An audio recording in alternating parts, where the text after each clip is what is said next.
You ever see someone nuke their entire reputation before breakfast?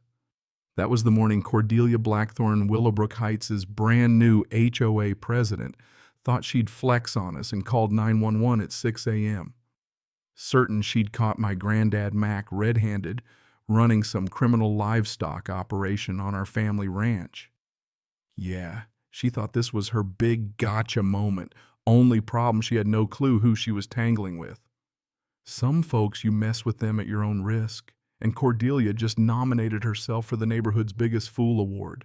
Now, I'm Sage Henley, 25, been living out here 6 months trying to help my grandfather keep this last honest patch of land alive, surrounded by a suburb that's gotten more plastic by the year cookie-cutter houses rules for everything. Even the mailbox shape is regulated now. Most days you wake up to roosters and coffee, but that day it was cop radios crackling, tires crunching, and the kind of tension you could slice with a hay knife. 3 patrol cars filled the drive, and that sleek black sedan I'd seen prowling the block before parked like it owned the place. I glanced out the kitchen window. There's Grandpa standing tall at 82, khakis, creased hair like steel wire, not a tremor in his hands, though even he seemed caught off guard by the ambush. And right then, Cordelia made her grand entrance, stepping out like she was the prosecutor on a crime show bun, tight enough to bounce quarters off suit so sharp I swear it could cut glass. She strutted over, portfolio in hand, announcing that she was so sorry to disturb us, but there were serious zoning concerns pointing at our barn like she'd found a meth lab, not a pile of hay. That barn's been there since 1924, long before HOA was even a word, let alone a threat. Cordelia didn't care. Free-range chicken's old wood mailbox, she rattled off violations like she was reading scripture. The cops hung back polite but curious until Grandpa just smiled and said, "Ma'am, if you'd like to step inside, I'll show you exactly what's so dangerous about a barn full of memories." And the way he said it, well, let's just say those officers suddenly looked a whole lot more respectful. Inside, sunlight poured through dusty air, making the place glow like a cathedral. Cordelia made a beeline for the wall, pulled down an ancient yellowed permit nearly 100 years old, and the color drained right out of her face. "This can't be valid," she stammered, but it was county seal and all from back when Willowbrook was just a spot on a railroad map. Legal binding and way older than her entire playbook. You'd think she'd take the L and back down. Nope. Cordelia doubled down, said she had newer laws, city ordinances, and a team of forensic accountants just waiting to make our lives miserable. As the cops left, some looking almost apologetic, she declared war right there in the driveway, warning, "This is far from over, it's just beginning." Then she spread out documents like she was launching D-Day, outlining fines, threats, and a generous offer from Meridian Development to buy us out. Their vision: turn our ranch into a resort for people who think rustic means $600 yoga classes and infinity pools. I almost laughed, but my stomach dropped. It wasn't about cows or chickens. Cordelia wasn't just a busybody with too much free time. She was Meridian's inside woman trying to flip family properties all over the county for profit. But before I could say a word, Mrs. Mabel Fitzpatrick's 78 voice, like a cast iron pan, marched over from across the street, arms crossed, glaring hard enough to etch glass. "For 40 years I've watched this ranch. Never seen a chicken bother a soul," she barked. "This HOA, more trouble in 6 months than the Henleys have made in 6 decades. By now, half the block had drifted over, old-timers like Mabel nodding in support, and newcomers clutching HOA pamphlets, eyes wide at the spectacle. Cordelia wasn't finished. She started passing out newsletters. Health hazards, code violations, dire warnings, all made up to look like the county was about to quarantine us. Grainy photos, ominous language, the works. Grandpa just watched, cool as a lake in winter, then stepped up and asked, calm and clear, "Ms. Blackthorne, did you ever look into what I did before I retired?" She stammered out something about irrelevant to current zoning, but you could see the gears turning.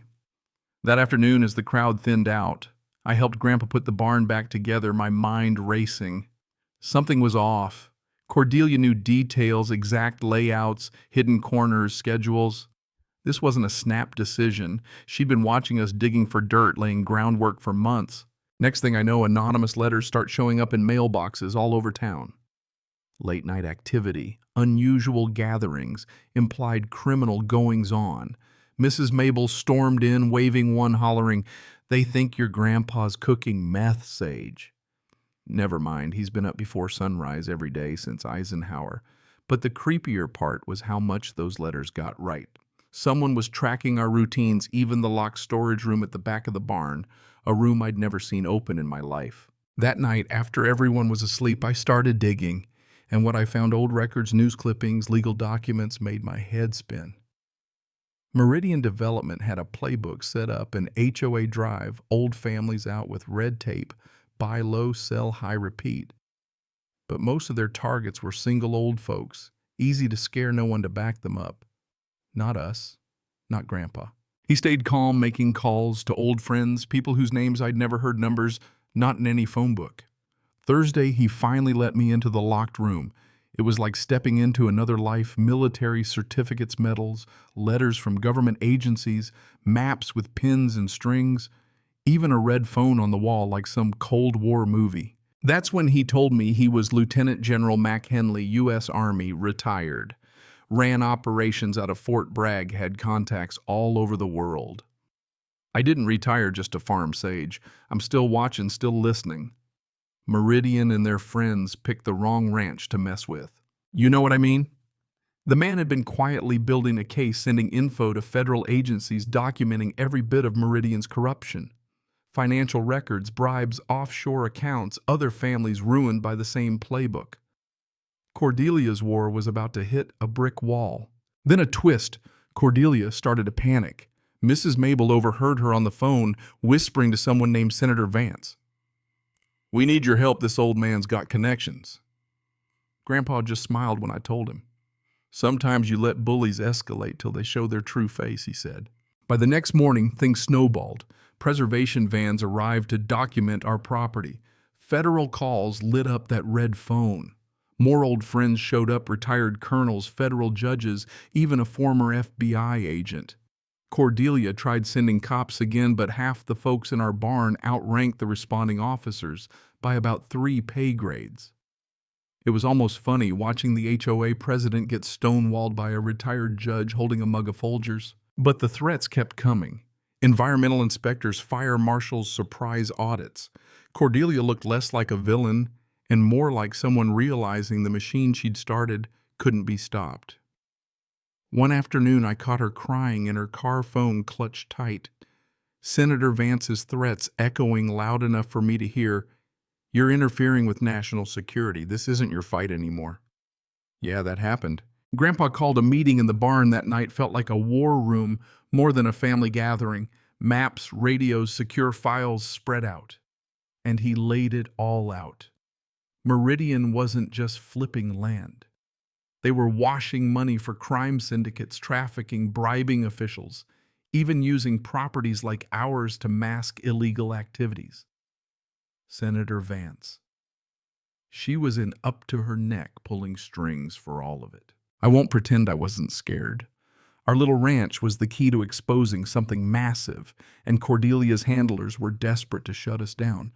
But Grandpa had built a trap, and now the feds were ready to snap it shut. 72 hours after Senator Vance threatened us, a convoy of black SUVs rolled up our drive, backed by the National Historic Preservation Committee. Our ranch was declared a classified heritage site, which made it legally untouchable, every HOA rule, every fake ordinance wiped out in a single stroke. Cordelia showed up with eviction papers only to be turned away by federal marshals and a crowd of news crews. That day, the American Legion held a heritage honor ceremony on our land, hundreds of vets' families, news cameras. Grandpa, introduced as Lieutenant General Henley, received standing ovations, handshakes, salutes. Folks who'd never seen a barn up close learned what sacrifice and real service looked like. While the party went on, FBI agents raided Meridian offices and Senator Vance's campaign HQ in 3 states. You could feel the tide turning. And here's the part nobody expected. Cordelia, the so-called mastermind, turned out to be a pawn. She'd been pressured into Meridian's scheme by debts and threats. When the feds offered her a deal, she flipped in a heartbeat, testifying against everyone from Senator Vance to Meridian's owners. Meanwhile, as Cordelia tried to escape Mrs. Mabel's chickens, staged a sit-in blocking her BMW in the driveway, and Mabel caught the whole thing on video. Went viral. I swear sometimes poetic justice shows up in feathers and beaks. As the sun set, Grandpa and I sat on the porch, finally breathing easy. Our ranch was safe, the network dismantled, and the real story just starting to come out. Grandpa told me justice isn't always about courtrooms and verdicts. Sometimes it's just making sure the right people know the truth at the right time. And sometimes it's about having a whole community behind you when you finally stand up to bullies. That was the day our little patch of land reminded everyone what America's really about: fighting for what matters, sticking together, and refusing to be bought or bullied. But you tell me, where do you draw the line between law and justice? Would you have stood your ground or taken the easy money and walked away? I want to hear your stories. Drop a comment, share your take. And let's talk about what it means to protect what's yours, no matter who comes knocking. If you believe ordinary folks can still make a difference, give this story a share. Because in the end, justice wins when we don't give up, and sometimes the chickens get the last word.